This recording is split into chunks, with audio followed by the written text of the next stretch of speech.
Hey, future unnaturalists, I'm Emily. And I'm Andy.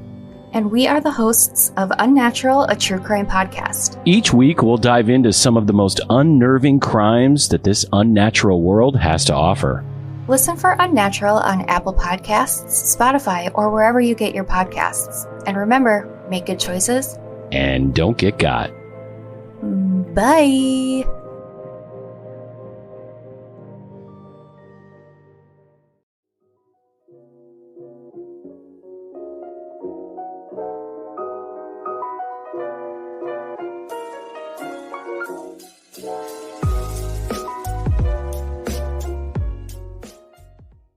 Hey, I'm Didi West, and this is Broken Limelight. Today I'm going to tell you guys about a Canadian wrestling superstar, Chris Benoit, the Canadian Crippler, the Pegasus Kid, the Rabid Wolverine, the best damn technical wrestler in the whole world, Chris Benoit! Chris is still remembered to this day as the greatest technical wrestler in the world. In 2007, Chris committed a double murder-suicide against his wife and 7-year-old son, Daniel. So what exactly led Chris to this breakdown that made him murder his whole family? Well, let's start from the top. Chris was born May 21st, 1967 in Montreal, Quebec, Canada. He was a huge fan of wrestling as a child. He followed it religiously, and he particularly idolized wrestlers Dynamite Kid and Bret Hart. Chris's father bought him some weights to teach him discipline, and by the age of 12, Chris started preparing himself to try to become a wrestler. Eventually, he began attending the Hart Family Dungeon, which was like a wrestling gym/school that was located in the basement of the Hart Family Mansion. If you're not familiar, the Hart family has like a long lineage of wrestlers, and they produce some of the most successful professional wrestlers of all time. By 1985, at age 18, Chris was getting his career started in Stampede Wrestling, and he adopted a style of fighting from his idol Dynamite Kid, using moves like the flying headbutt. That became his signature move, and it's exactly what it sounds like. He would climb up on the ropes and dive down with his arms out, spread eagle, and literally just dive down with his forehead slamming into the other guy's head. He was even billed as Dynamite Chris Benoit in his first fight. Chris was known as kind of a gentle giant. Like, by all accounts, those who worked with him said that he was an incredibly nice guy. Chris Jericho describes a time where Benoit was in a fight where he was supposed to kick his opponent, but of course, it's a stunt. Like, he was supposed to bump that guy's face and they were to make it look real, but I guess he didn't do it right. He didn't connect. So the audience didn't even notice, but Benoit was super disappointed at himself for not getting it. Jericho found him afterwards doing squats in the locker room all by himself, and he said that he had to do 500 squats because he fucked up. And Jericho was like, "What do you mean? Who's making you do these squats?" And he was like, "Nobody, I'm just doing it." He was like disciplining himself for his own mistake. Even as a newcomer, Chris quickly started getting noticed. He was very focused, and he took his work really seriously.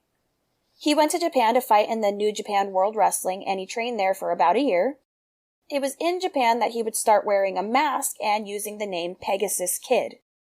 It was also in Japan that Chris would meet Eddie Guerrero, aka Black Tiger. Eddie Guerrero was a Mexican wrestler, and at first he and Chris weren't all that fond of each other. It's said that their first fight together was so intense, it was like two guys fighting over money. Like, both of them were not willing to let up. Eventually, Benoit would kick Eddie Guerrero in the head, knocking him out cold. Before long, the two really started to kind of respect each other, and they became best friends. Like, they were seriously adorable. They laughed together, and they posed in pictures together. It was like they were brothers. In August 1994, Benoit began working with the Extreme Championship Wrestling in between his Japanese tours. He was booked as a dominant wrestler there, gaining notoriety as the Crippler after he put Rocco Rock out. At November to Remember, Benoit accidentally broke Sabu's neck within the opening seconds of the match. Benoit threw Sabu with the intention that he take a face-first pancake bump, like landing flat so that the weight would be distributed evenly throughout his body. But Sabu, I guess, attempted to turn mid-air, or he accidentally turned his head a little. Either way, he didn't achieve a full rotation, and he landed almost directly on his neck. After this match, Benoit went to the locker room and broke down over the possibility that he might have paralyzed somebody. But then the head booker at ECW came up with the idea of continuing this crippler moniker for Benoit. So from that point on, they kind of were like, yeah, he'll cripple you. And that was like his gimmick. Until his departure from the ECW, he was known as Crippler Benoit. And when he returned to WCW in October 95, they modified his ring name to the Canadian Crippler Chris Benoit.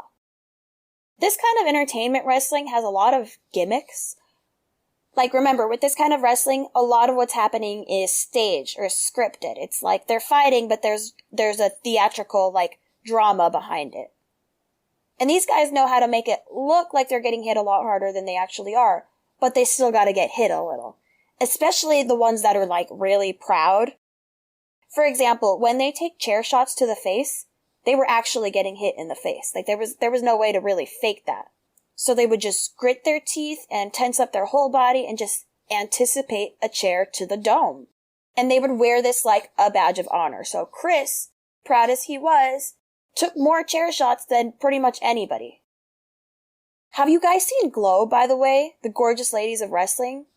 I know it's random, but it's on Netflix and I highly recommend it. I just remember that show because it's like all these females who are auditioning for like a wrestling show, but they have to like learn the stunts and stuff. So they like rehearse the fights. And that's probably a terrible reference for you to learn about wrestling, but I'm gonna be honest. If you're kind of girly or dainty like I am, you might have just like zero interest in actually watching wrestling right now just to learn about this. So I stand by my recommendation. Go watch Glow. In 1997, Chris caught the attention of Kevin Sullivan, who was a wrestler and also a booker, and he started booking fights with him and Chris against each other. Kevin worked closely with his wife, Nancy, who was a model and his valet in the ring, and the two of them had these Satanist personas, quote unquote. By Satanist, I don't mean like LaVeyan followers, I mean like the campfire legend, exaggerated, like cartoon version of Satan worshipping image. And it was all a gimmick, you know what I mean? Like it was a character they were playing. Nancy was like one of a kind. So, like I said, she was a valet. That's like how do I put this? She's like the Vanna White. But she was one of a kind. She was the first of her kind. She brought a real character to her performance. At first, she was known as the Fallen Angel before she adopted the persona Woman. So, Kevin, like I said, who was her husband, and he was also a booker. Well, he decided to, stage this drama where he and Chris were going to fight over Nancy now. Even though Nancy's his wife, but this was all staged. He was bringing her into the theatrics of their fight. And again, it wasn't real, but he made them, hold hands in public and go over to each other's hotels and just do all these weird things to keep up the act. The problem came when it became real. Nancy ended up leaving Kevin for Chris. Nancy and Chris started releasing these videos, or rather, it was WCW making these vignettes, but it's Chris and Nancy, in Europe, revealing their relationship, and Nancy's kind of implying that Kevin was abusive and she's gonna leave him for a better man. And it's hard to tell if it's just like a script she's reading off of or if she's partly telling the truth. Nancy's sister, Sandra, has corroborated that she believes Kevin was abusive. She says that Nancy has called her on occasions when she was fighting with Kevin and seemingly trying to, get out of his way. Sandra also said that one day Nancy and Chris showed up and Nancy had a black eye. Supposedly the black eye was from Kevin and Chris had, picked her up being the knight in shining armor and brought her over to Sandra's house. Chris was also in a relationship at the time. He was actually married and his wife was pregnant with their second child. But apparently they were having some marital troubles, as were Kevin and Nancy.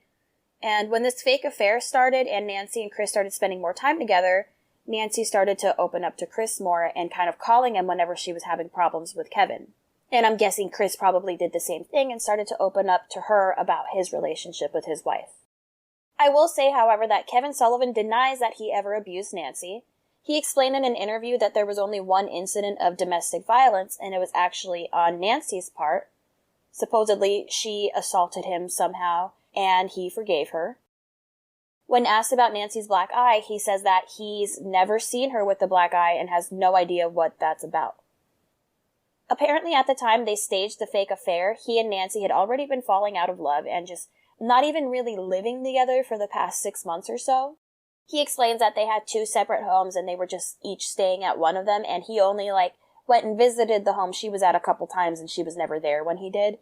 So by the time she had officially become a couple with Chris, yeah, he was mad, but he ends up explaining later that he thinks that he and Nancy already knew that things were going downhill and it was beyond reconciliation. But there was some tension between Chris and Kevin for a little bit. They would have these fights, they were supposed to be staged, but they would end up becoming real life, I'm gonna knock you the fuck out. Chris ended up punching the side of Kevin's head over and over, just wailing on him, and it resulted in Kevin's eardrum being ruptured. Benoit did, however, admit to having a certain amount of respect for Sullivan, saying that Sullivan never took undue liberties in the ring during their feud, even though he blamed Benoit for breaking up his marriage. They ended up having this retirement match where Benoit defeated Sullivan, and this was used to explain Sullivan going on a behind-the-scenes role where he could focus on his job of booking. So Chris and Nancy officially got together, and they were just absolutely in love. They had a baby boy named Daniel in the year 2000. Daniel was actually the best man at their wedding, as a little baby. Chris had also had a son from his previous marriage named David, who was about 13 when Daniel was born, and he says that Nancy treated him like her own child. They didn't use the word stepmother or stepson, they were just a big family. And Daniel and David were super close. They dreamt of being wrestlers together as a tag team. By all accounts, Chris was a really loving father. It really bummed him out whenever he had to miss holidays or special events with the kids because of his work. And he would take his kids with him to see him wrestle as often as he could, and he just absolutely doted on them. Nancy also became best friends with Vicky Guerrero, who was the wife of Eddie Guerrero, so the 4 of them were a big group of best friends and just considered each other like family. By 2003, Chris and Nancy's marriage started to go downhill. Nancy filed for divorce and a restraining order, alleging that Chris subjected her to cruel treatment and put her in reasonable fear for her safety and that of a minor child. It seems like during times like this, the wrestling community really came together to help them reconcile. They would literally be the middlemen and go tell Nancy, oh, Chris, didn't mean this. Chris is like this, And they would tell Chris, Nancy was just mad, but, this is how she feels. And before long, Nancy's sister Sandra actually said in an interview that she had Nancy staying with her, and when she got a restraining order, Chris actually called Sandra and just, begged her to let him talk to Nancy. So she hesitated, but she ended up giving Nancy the phone, and they talked for 15 minutes. She was like, I'll be right back. And before long, she was like, okay, take me home. And they got back together. Eddie Guerrero was in a lot of pain around this time, and he would try to mask it with alcohol and drugs until he started falling into a downward spiral. He started getting DUIs and crashing his car, and he actually had a couple overdoses. He showed up to work really high one day, and they ended up letting him go for being unable to perform. He had absolutely hit rock bottom, his wife and kids were, walking out on him. So he ended up being sent to rehab, and little by little, he got clean. And he got his job back at the WWE. He was in the best shape. So his family came back to him, everything was much, much better. Until November 13th, 2005. When Eddie Guerrero was found unconscious in his hotel room at the Marriott Hotel City Center in Minneapolis, Minnesota, by his nephew, Chavo. Chavo Guerrero was also a wrestler. He explained that he went up to the hotel room and he found Eddie passed out in the bathroom with a toothbrush in his hand, and he was barely clinging to life. And apparently, while he was there with him, Eddie took his last breath. He was pronounced dead when the ambulance arrived at 38 years old. The autopsy revealed that the cause of death was acute heart failure. So he didn't overdose, but it is likely that his use of drugs caused a heart condition that killed him. So Chavo sitting there with Eddie in his arms, just died, and he's just doesn't know what to do, and all of a sudden Benoit calls him. And he picks up the phone, and Chris is like, hey man, I'm downstairs. That's when Chavo told him that Eddie had died. And Chris just let out this heart-wrenching wail. WWE Raw would do a tribute to Eddie, and they interviewed a few people to talk about him, and Chris offered to speak, and he is just, like, sobbing. Like, his face is soaked with tears. On the Dark Side of the Ring, which is on Hulu, Chris Jericho saw Benoit at Eddie's funeral, and I guess he gave him a hug, and Chris just held on to him for dear life and cried into his shoulder, like, soaking through his jacket. Just a couple months after Eddie's death, Victor Black Cat Marr, Benoit's best friend on the Japanese tours, also died. And then like a month later, Johnny Grunge died, who was another friend who would help calm Chris down during or after arguments with Nancy. All these guys were in their 30s, and they all died within like 3 months. Chris was an absolute wreck. He felt completely lost without Eddie, and he would say that out loud. And Nancy started to get really concerned because it was really affecting him. He was depressed, and it wasn't fading. And then he and Nancy started fighting about things that she didn't understand. Like, she didn't understand why he was getting upset all the time about everything. Apparently, Chris was also growing paranoid, and he started looking for, like, new routes everywhere. Like, the gym that they had gone to for years and taken the same route to, he would try to take a different route every day. It was like he was afraid of being traced or something.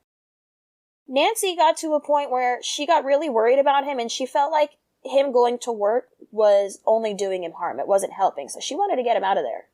But Chris, being who he was like, no, I don't miss work. And poor Chris was just monumentally grief-stricken. Everywhere he went, at work or with his family, he'd say things like, this place reminds me of Eddie, or last time I was here was with Eddie. On Friday, June 22nd, 2007, Chris Benoit snapped. That afternoon, he had a barbecue by the pool with Daniel, and that evening, he got into an altercation with his wife Nancy, and he attacked her. She tried to fight him off, but was overpowered by his 225-pound, steroid-filled body. In an upstairs bedroom, he bound her limbs and laid her on her stomach, and then wrapped a cord around her neck.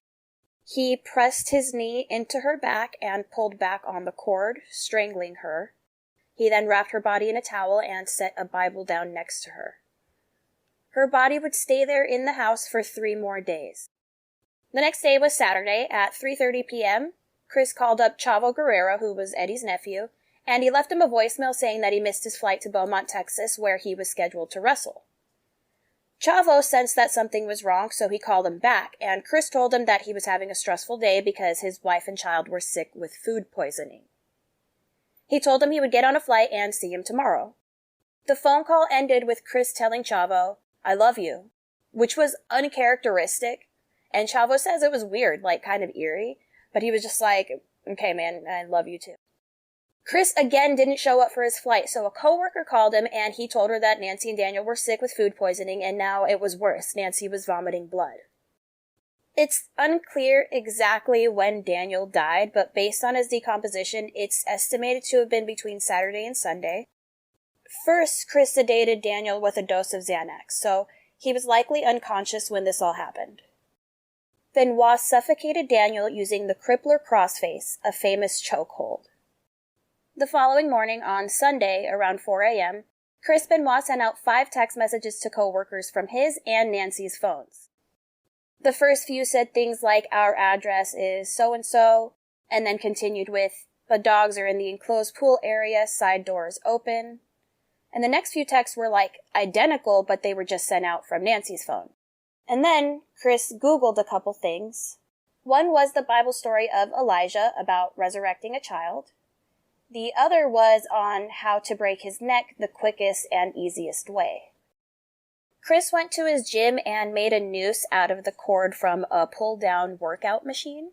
And then he added weights to the machine, approximately 240 pounds, and wrapped a towel around his neck, tied the towel to the machine's handle, and pulled down on it and just released the weights.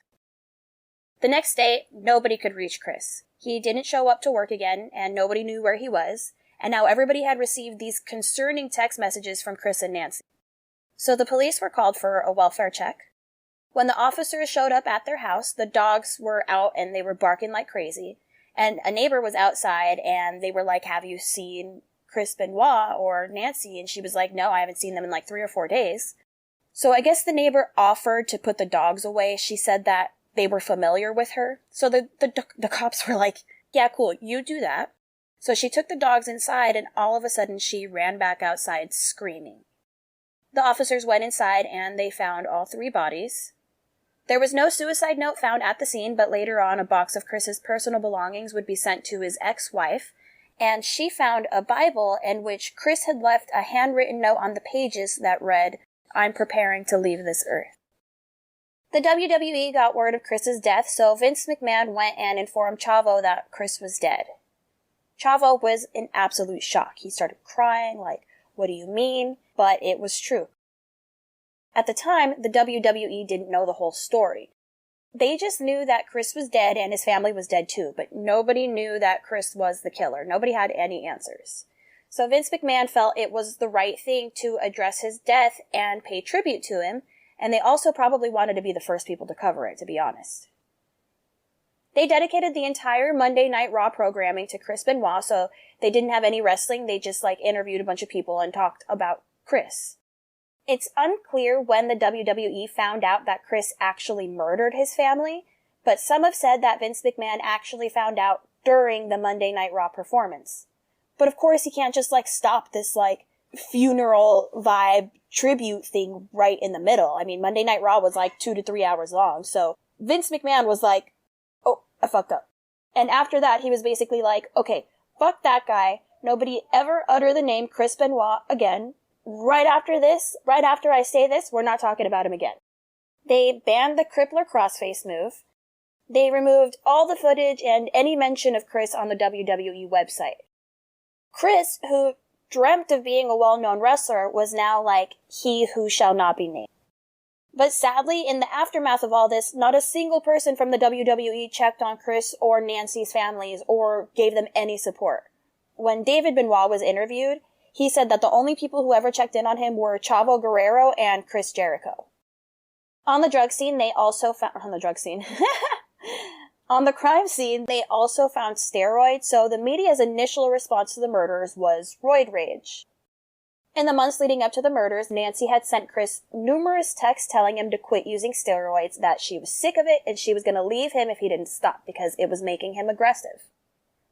She also said, "We both know the wellness program is crap." So the wellness program was this program that was supposed to, promote the health of wrestlers and shit. Supposedly. This was a way to make sure that the wrestlers were being drug tested and all this. But it had a lot of loopholes. Also, what Vince McMahon was found to be doing was referring some of these wrestlers to a doctor and a pharmacist that would give them steroids. When Benoit died, he was found to have had an enormous amount of testosterone, 10 times the normal amount of testosterone for a human being. So it was clear that he was using steroids excessively. And yet, he had passed all of his wellness exams leading up to his death. Needless to say, these exams were a joke. So Vince McMahon gets on TV and basically says, there's no way this was steroids or any kind of rage. This was clearly premeditated and thought out. It's like he's trying to say, I didn't give anybody steroids, but if I did, they wouldn't have made him do this. Just to give you a little bit of reference about how violent Chris actually was towards Nancy before all this, Vicky Guerrero and Sandra both said that they had witnessed Chris being violent. One time he broke the windshield of their car with his bare fist. There was another article that came out way later in February 2008 in the Atlanta Journal-Constitution, and it reported that Nancy may have suspected her husband of having an affair with a female WWE wrestler, and that they may have also argued over a life insurance policy. The article claimed that the source was a recently released report from the Fayette County Sheriff's Office. There is another explanation to this, and we're going to get a little scientific for a minute. There's another WWE wrestler named Chris Nowinski who retired from wrestling after having way too many concussions. He didn't acknowledge that they were concussions until it was too late. So after retiring, he decided to read up on everything he could find about concussions, and it ended up becoming a whole book. Chronic traumatic encephalopathy is a progressive brain condition that's thought to be caused by repeated blows to the head and repeated episodes of concussion. When Nowinski heard about Chris Benoit, he remembered a moment that they shared together in a locker room, and Chris actually asked him about concussions, and he asked him how many he had had. Nowinski told him, "I think I've had 6 that I can recall." And Benoit replied to him, "I've had more than I can count." He gave Nowinski his phone number and asked him to call him back about this. So Nowinski called him back about a week later, and Chris actually sounded like he was in an argument and was like, "Now's not a good time, can I call you back?" So they never actually got around to talking about it. But after Chris died, of course, Nowinski had to know if Chris had CTE. He called up Chris's father and told him his theory, and he agreed to allow them to examine Chris's brain. Within a month, they found that Chris had a severe case of CTE. It was absolutely shocking.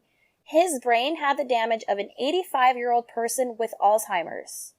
There was damage in all kinds of places that could influence his emotional behavior, and Nowinski believes that the degeneration of his brain actually changed who he was. Because remember, Chris had done like dozens and dozens of flying headbutts and suplexes and chair shots. Now you've got to wonder how many wrestlers probably have CTE. Think about this. The flying headbutt move was invented by Harvey Race, and he actually warned everyone not to do it. He told them, it's going to fuck up your back, and you're going to really suffer in old age. It's going to be impossible.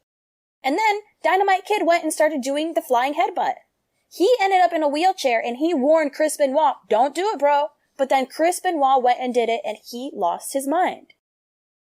Ultimately, it seems like Chris's fate was sealed when he decided to do whatever it takes to be a champion wrestler. And I think that losing Eddie really fucked him up and really made him snap. Maybe that made him use more steroids, or maybe that made him fight more with his wife, or maybe it was both, or I just think the whole thing is you put all these terrible things and mix them up in a pot and put them in his brain that was already broken. The whole thing is just heartbreaking. In my personal opinion, I don't think he would have gone this far if not the CTE. I mean, of course, what do I know?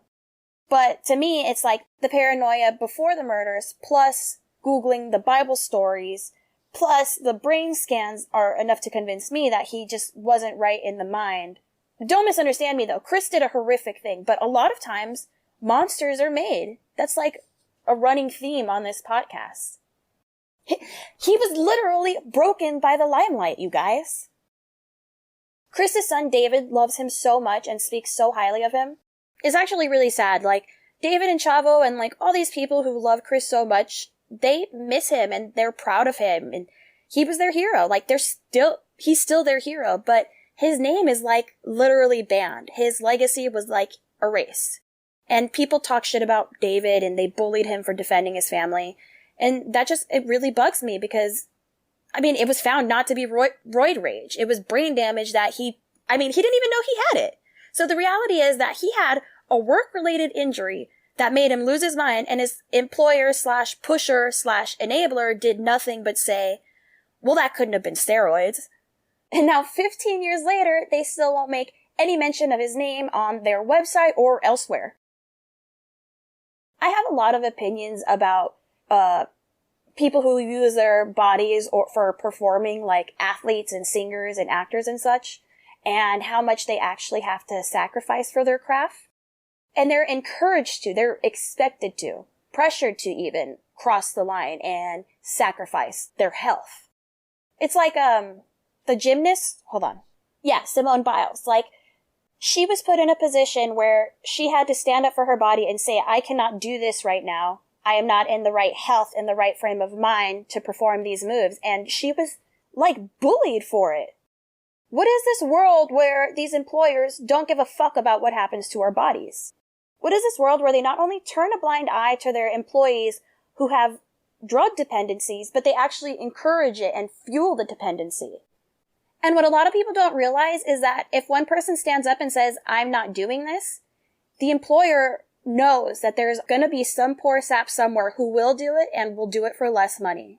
Like, okay, Adele had a concert scheduled here in Las Vegas recently. The cheapest tickets were like $2,000 or something ridiculous like that.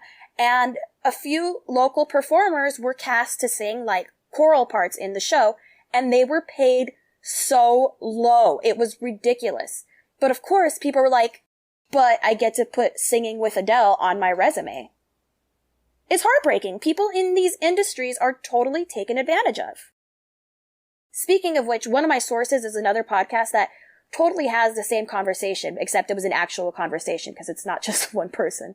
But these girls are actually performers here in Las Vegas as well. So this podcast is called Morning Murders Podcast, and they also did a really good episode on Chris Benoit. It was much more detailed because Brenna, one of the hosts, actually knows quite a bit about wrestling. So check out Morning Murders Podcast. There's some funny fucking bitches too. You're gonna like it. You're gonna love it. I also listened to the coverage done by Last Podcast on the Left, and the show Dark Side of the Ring. Season 2, episodes 1 and 2 are about Chris Benoit. You can actually watch that on Hulu.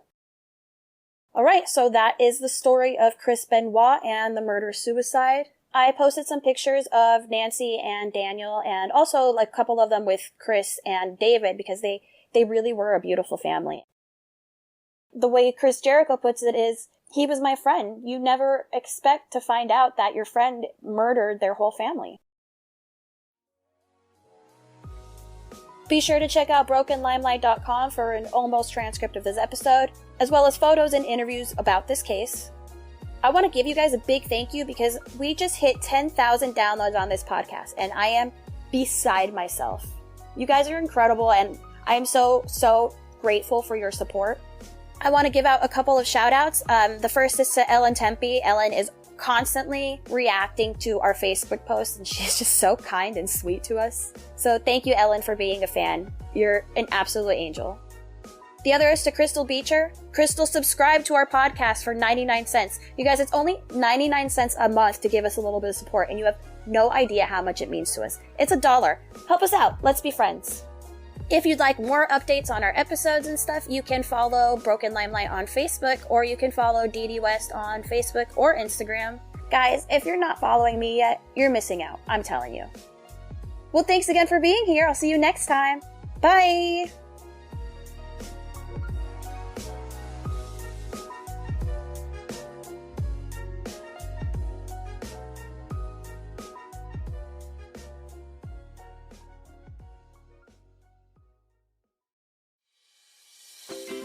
Bark box, bark box, bark box, bark box. You guys know my dogs, Jude and Eleanor Rigby. Well, we just started getting them bark box, and I'm telling you, your dogs will love you. No more are they angry at the mailman. No more, I say. It's like a box of dog joy that's delivered every month, and each box tells a different story with different themed toys, treats, and photo-worthy props. Typically, what we get in each box is a couple of toys, a couple of treats, and a chew, but you can actually tailor-fit your box to fit your dog's needs. Guys, I'm telling you, your dogs will love you, even more than they already do. So try it out, and if you use my link, you'll get a free extra month of BarkBox, which is a $35 value. So just head to barkbox.com/brokenlimelight and get started on your first BarkBox today. BarkBox, BarkBox, BarkBox, BarkBox. Nailed it, Jude.